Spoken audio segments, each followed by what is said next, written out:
everyone, this is John Daly. I'm here again with Bernie Goldberg for another episode of the No BS Zone. How's it going today, Bernie?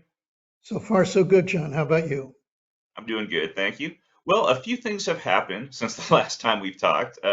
We were going to start this week with the Trump indictment. Last week, the DOJ released the details of the indictment, which were pretty extraordinary.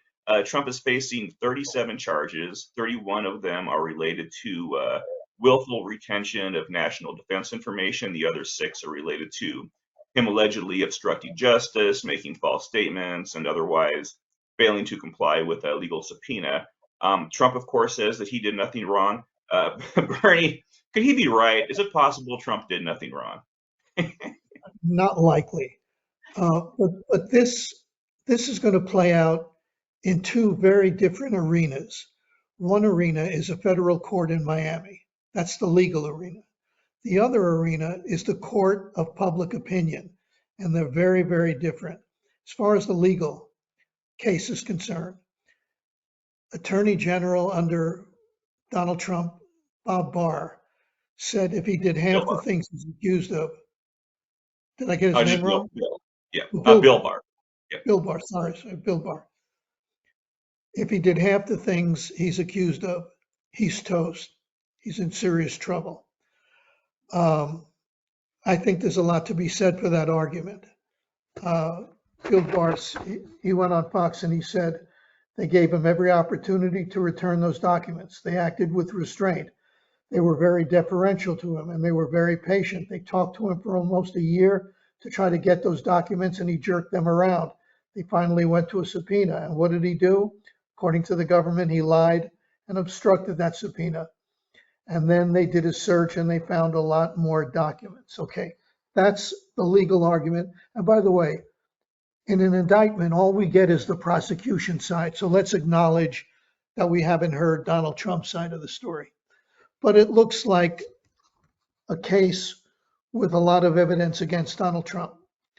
But then there's the court of public opinion. After the indictment came down, ABC News did a poll. And it said, you ready for this?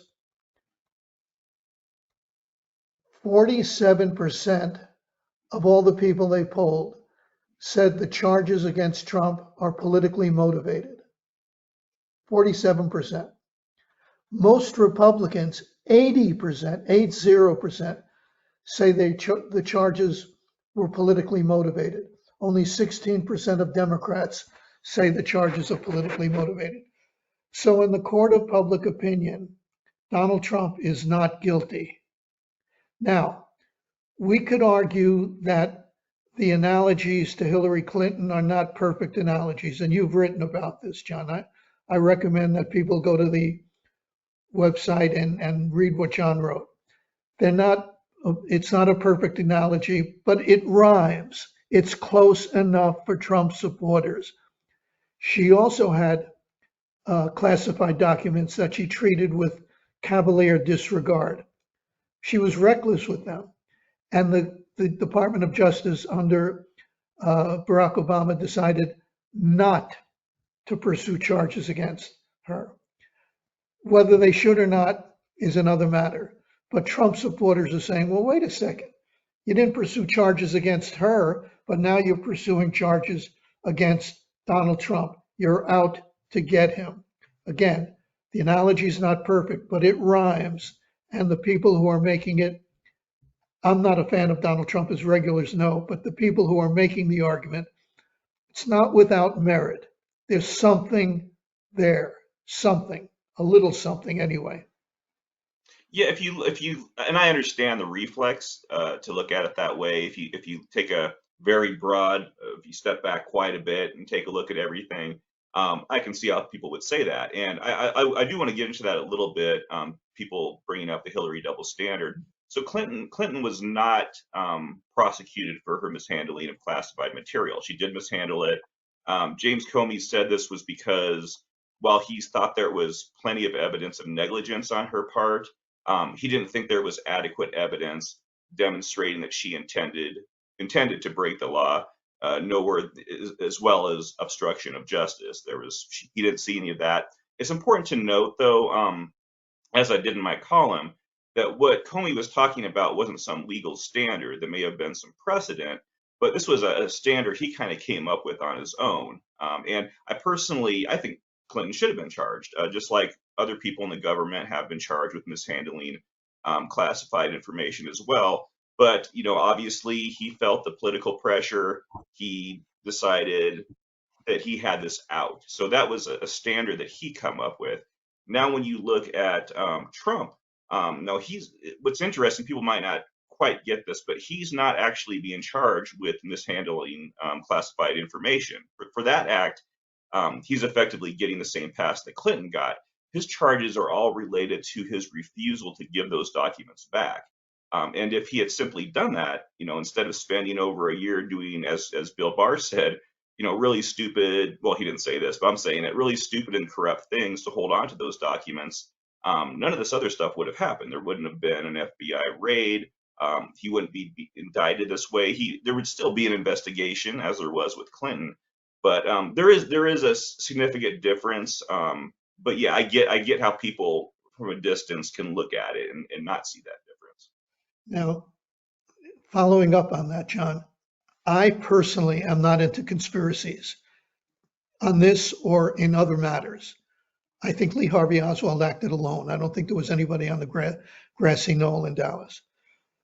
That said, while there's no evidence, none, that the Department of Justice colluded with Joe Biden's political team, no evidence at all. I want to make that very clear, and I'm not suggesting that there is.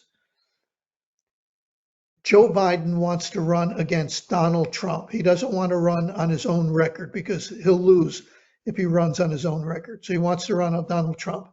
And the best way to do that is to make sure Donald Trump is in the center of attention for as long as the primaries go on. So if, I want to make clear, I'm not suggesting this, but it's how Trump supporters will look at it. If Joe Biden wanted to make sure he had the best chance of winning, if his political team wanted to make sure Donald Trump was the focus of attention for the next year and a half, they couldn't have done a better job than indicting him, and then the trial would come next year, or if it's postponed, it's hanging over him.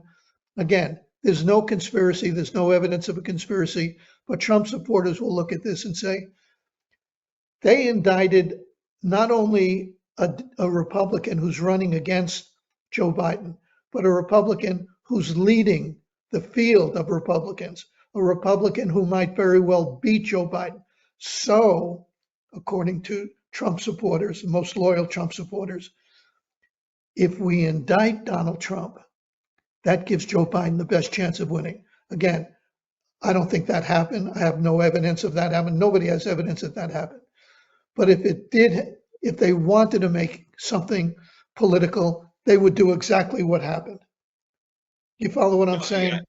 Yeah, no, and I agree with you. I don't. Even though I don't believe they did it, Right. if they wanted to sandbag Donald Trump, this is how it would look. Right. No, yeah, and I'm with you. I don't think that's what's going on here at all. But yeah, that's what people are going to say, and that's what people have been saying. Well, one thing I thought was sort of interesting, some of the early defenses of this before we knew the details of the indictment. I mean, one of the things that a lot of Trump's supporters and the media were saying was that, obviously Trump wouldn't have taken anything of that serious of nature. It's not like he would have taken anything on our nuclear programs. And it turns out we Right. now know that he did. I mean, this stuff was on our nuclear programs, the defense and weapons capabilities of the United States and other countries, potential vulnerabilities of our country to military attack, retaliation plans. It was some pretty serious stuff. Some of the stuff that I found particularly, I guess, not surprising, but still astonishing, is that Trump was basically just showing these documents off to people as if they were a baseball card collection. One person that he was showing this to, a guy that was writing Mark Meadows' book. he was recording what some of the things Trump was saying. I assume for book purposes, and Trump, outright admitted that he hadn't declassified this stuff, and that's what he's been out there saying that he had done ever since then. What are your thoughts? Yeah, if the allegations are true, Trump did a lot of bad things. But I think we make a mistake if we don't at least try to understand why his supporters believe he's being railroaded. They say there were stories for almost his entire presidency about Russian collusion. Well, what Russian collusion? And then the New York prosecution, which even liberals think is a political hit job, a lot of liberals anyway.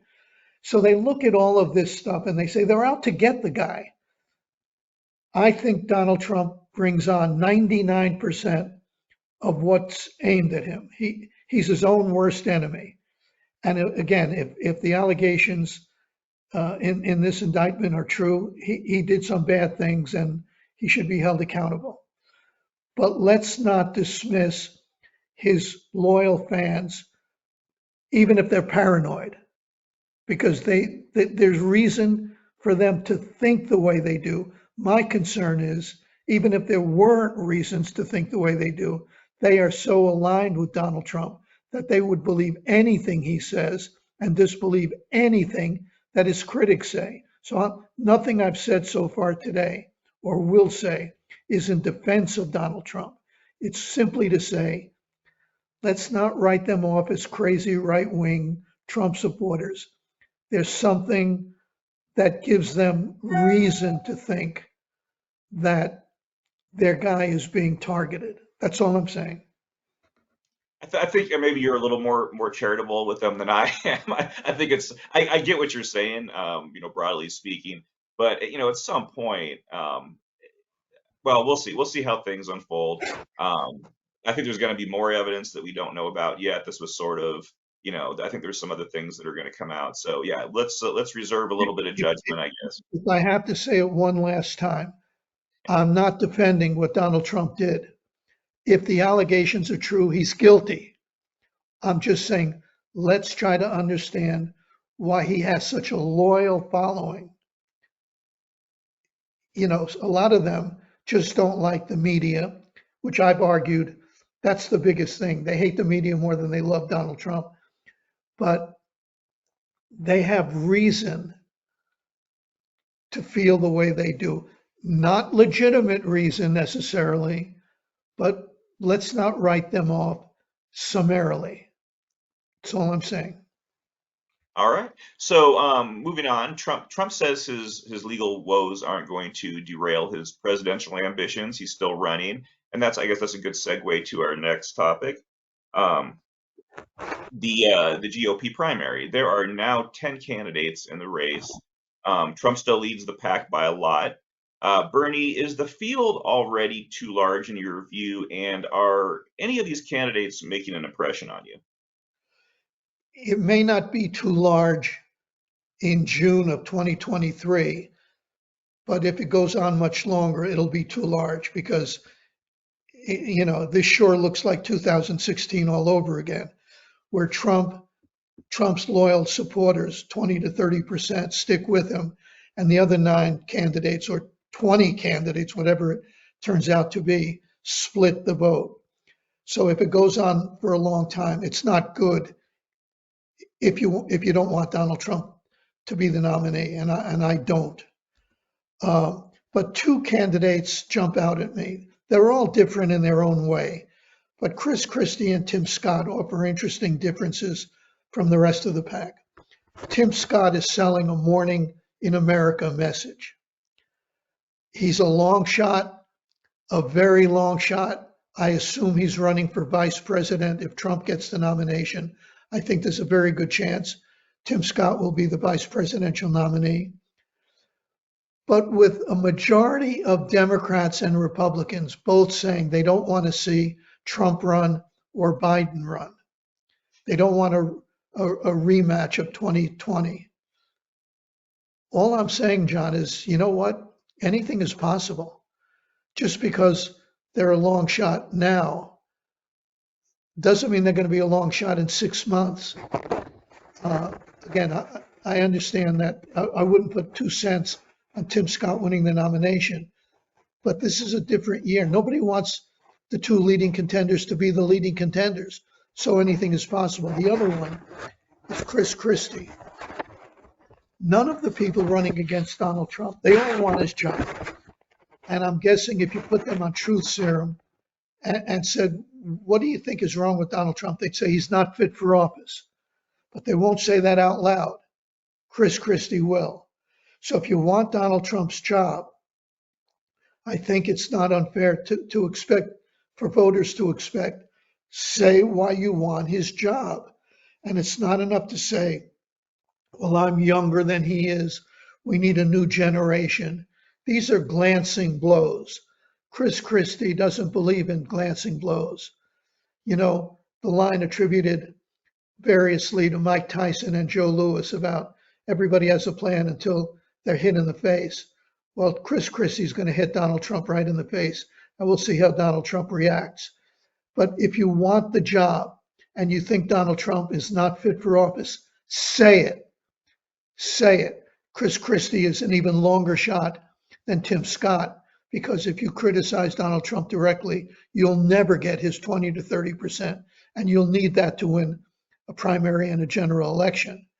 But hats off to Tim Scott for running an optimistic campaign, and for me, hats off to Chris Christie for running go at Donald Trump directly campaign.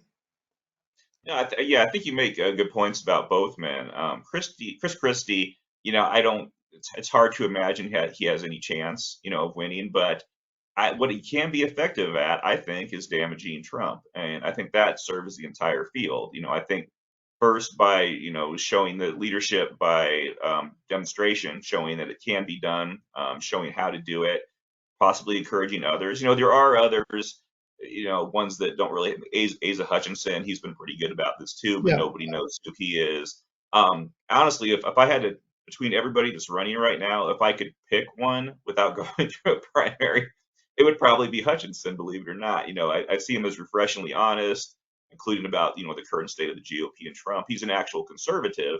And unfortunately, all these things kind of make him non-viable in today's Republican Party. I do think if he went by Hutch rather than Asa, he'd be doubling his poll numbers right now. I think that rolls off the tongue a little better. But going back to the size of the field, something I wanted to bring up. Chris Steyerwalt, a friend of our program here, he's been making the point similar to what you did, that he doesn't see the size of the GOP field as so much the problem, as long as these candidates get out of the race when it's clear they have no path forward. And he thinks that point should be around Christmas time.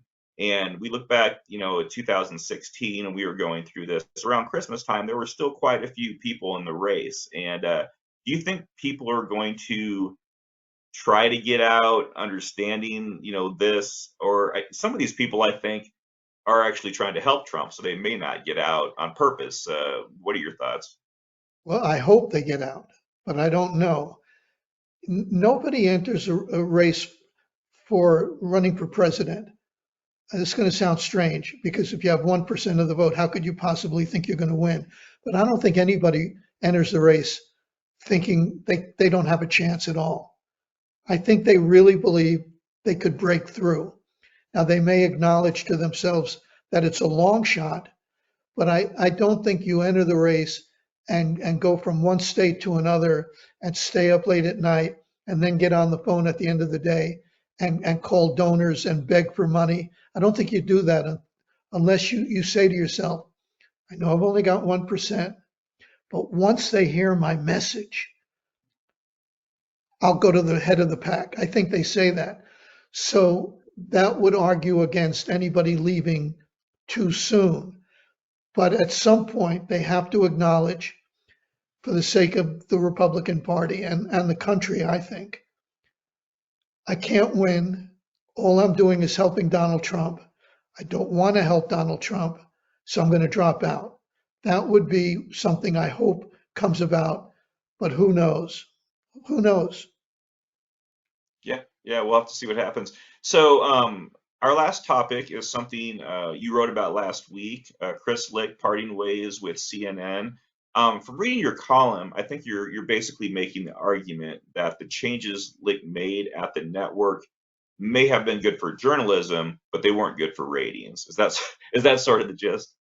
That's exactly, that's not sort of, that's exactly my point. I think CNN management deserves some credit. They thought the channel was going into advocacy journalism. That's the word of the, the CEO of the parent company, David Zaslav, said that.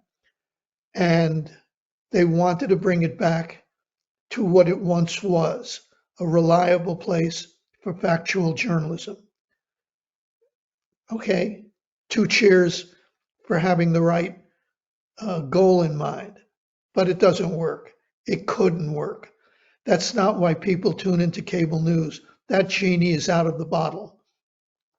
They tune in, as I said, and as I've said many times before, to get their own values, their own biases validated by people on TV.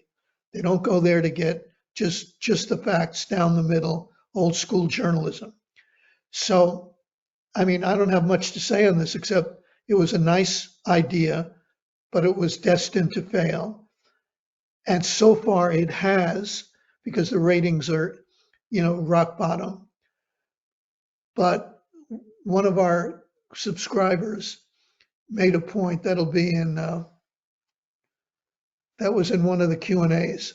They said, you know who else didn't want to go besides the audience, didn't want to go to neutral down the middle journalism?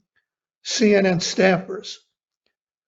And I didn't mention this in the column, but it's a good point. They were revolting against the move to bring the network to a different place. Now, they would argue that they were always a down the middle news organization, which of course they were not. But I give CNN credit. It wasn't going to work. It hasn't worked. The only question for me, anyway, the only question is what comes next? Do they continue to try to do it, or has reality smacked them in the face and they say, you know, it's a good idea, but we can't do it on cable news. We won't make enough money. We'll lose ratings. It's not what people want. It's not what the audience comes to us for. So what I will throw out one thing. So I'm wondering, we always kind of look at this, the cable news model today as, pandering to a tribe, to partisans. So one idea CNN had, and I think it's still happening, even though Licht is gone, but maybe I'm wrong. They were actually going to bring in Charles Barkley for a show, a guy who's not, you don't think of him as a partisan, but he's got a lot of charisma. He's got a lot of celebrity behind him. I don't know how serious the topics were that he was or is going to talk about. Do you think he could do anything, in the ratings department for CNN? Yeah, possibly. They could bring Jon Stewart in, you know. I mean, I don't know that he'd be interested. They can ask Bill Maher to do a little something or other. I mean, there are liberals who are entertainers who can draw a crowd. And Charles Barkley, I'm very big on Charles Barkley. I don't know him well, but I've interviewed him a number of times. We hit it off. He likes me, I like him. But that's not journalism, is it? No. You know what I mean? If people are going to go to CNN for entertainment, then put on Big Bang Theory, reruns of Big Bang Theory or Seinfeld. You get a bigger audience than they get in prime time now. But that's not journalism. So that's not something that's a realistic alternative. Although if Barkley comes on, it'll be an interview show where he talks to people. Okay, when you're desperate, you do desperate things. All right. Well, that sounds like a probably a good place to end things. I want to thank everybody for joining us. We continue to get new signups every week, so we definitely appreciate that. Bernie, you have anything else you'd like to add? No, just tell your friends. We'd appreciate that very much. Absolutely, absolutely. And always leave your comments in the comment section, and we do read those. So thanks, everybody. And thank you, Bernie. You have a great day. You too, John.